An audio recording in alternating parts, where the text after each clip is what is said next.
If you were a whiskey, what kind of whiskey do you think you would have been? I mean, using the metaphor. When I joined, I probably would have been the harshest New Make Spirit. So the New Make Spirit is a freshly distilled alcohol. We loosely would call it Mampur. Okay. It would be around 75% alcohol by volume, depending on where you're making it. Yeah.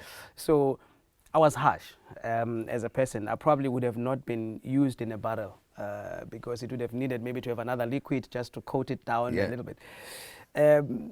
What whiskey has done, particularly in the past 5 years in my life, was to really start to embrace simple things.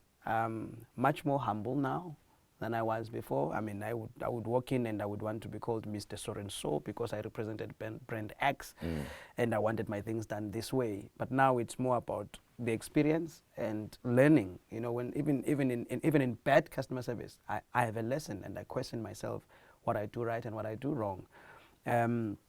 So it has taught me humility, it has taught me balance, like I spoke about it earlier, and also long-term thinking.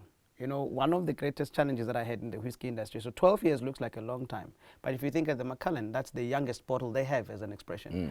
So if you think about it this way, you have a product that you've been working on for 12 years. It's not trialed in the market. Nobody knows what the flavor profile is like, but you've been paying people every month for 12 years. That's serious overheads.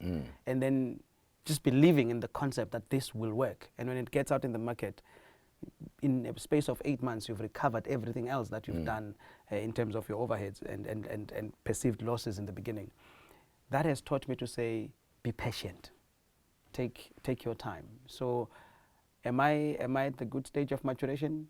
I'm comfortable where I am right now, but I can't wait to see who I would be like when I turn 45. I'm only 40 this year, so 45, 50. I'm looking forward to who I would be because I'm amazed also by the level of patience that I have, the respect I have for humanity, and the respect I also have for people whom in the past I could have looked at and said, you can't tell me anything. Yeah.